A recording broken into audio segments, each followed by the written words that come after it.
Castle, and welcome to another Pulled Corks short. So today we're going to be talking about a type of wine that a lot of you probably have never heard of, and it's called Pet Nat. Now, Pet Nat is short for Pet Naturel, which is French for basically naturally sparkling. So what that means is that while this wine was fermenting, or when it was almost finished fermenting, when it was not quite finished yet, they put it in a bottle, stuck a crown cap on it, and called it a day. Now what that did was it allowed the yeast that was fermenting the wine, that was eating these sugars, they were producing carbon dioxide and alcohol, of course, but they still had a little bit to go. So there's a little bit of carbon dioxide left. So in the side of this sealed bottle, it pressurized and carbonated this wine.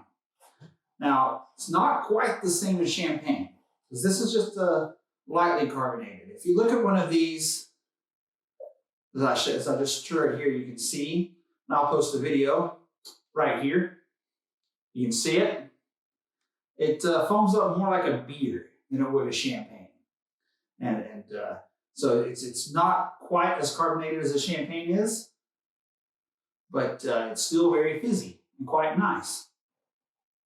And as I said earlier, a lot of times, not every time, some of them are corked, I'm sorry, I'm not going to use the word corked because that usually has a different connotation when talking about wine. Sometimes they use a cork, sometimes, but a lot of times you'll find them just with a crown cap, like what you would find on a beer. And that is actually where it has a little bit of a similarity with champagne. Because when champagne is made, they allow the wine to ferment. A little bit of sugar is added. It's called the dosage. And then a crown cap is put on. Now, you don't see that crown cap when you buy your champagne from the store, but at one time it did. And the next time you uncork a bottle of champagne, give it a good look. Look at the top. Look at the lip. It doesn't look like the lips on your other wine bottles. It looks like a lip you would see on your beer bottle. So what they do with champagne, one of the big differences is they cap it, has the yeast. The yeast has more sugar. It's definitely going to give you more carbonation. Also, the bottles are stored at a 45-degree angle on these A-frames.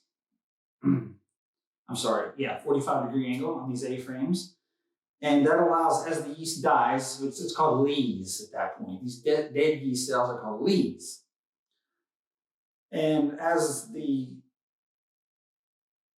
lees forms, since the bottle is at a 45-degree angle, it will go and it will collect up in the top, up in the neck, up near that crown cap. And then when it's time to put the cork in, remember there's 90 psi in a champagne bottle. They pop that crown cap off, that pressure shoots all that lees out, and they stick a cork in it. That is called a disgorgement, which means to cut the head off. But that is the disgorgement. That's how they get all the dead yeast out of the champagne, and that creates a clear wine, clear champagne, clear sparkling wine. They do have lots of sparkling wines. It's the same process.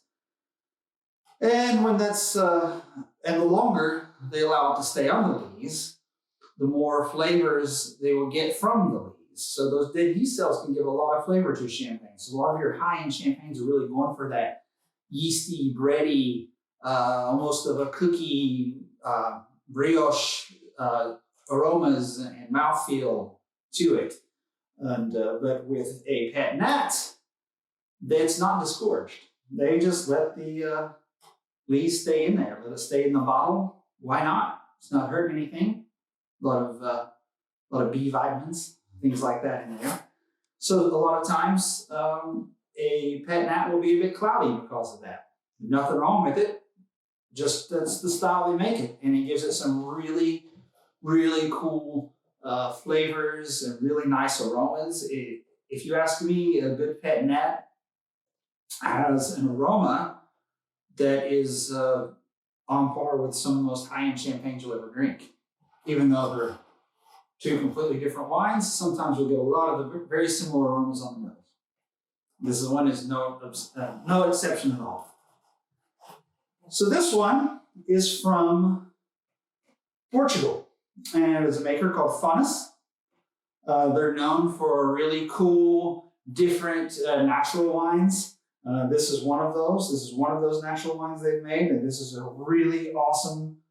I've already had a couple sips of this before I started recording, but this is a really awesome Pet Nat. Has a very creamy mouthfeel.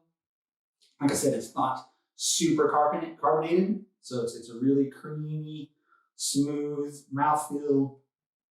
Great flavors, great aromas, a little bit fruity. Some of them are a little bit sweet. This one's not really sweet. It's 11.5% alcohol. It's really nice. They've really outdone themselves. This is really good. I have a couple other wines from this company. Actually, this same producer is probably going to be on the next Pulled Corks short. And that's another really interesting style of wine I can't wait to talk to you guys about. So Pet Nat originally came from the Limoux, I think I'm saying that right, Limoux, Limous, region of France. And it predates Champagne and the Cremants of France.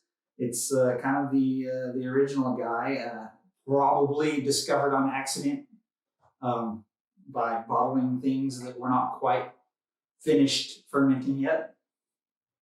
But a lot of great things happen by accident, and this is one of them. And it's amazing. I can't wait for you guys to go out and find a Pet Nat and try it and leave a comment right back. Tell us what you think of it.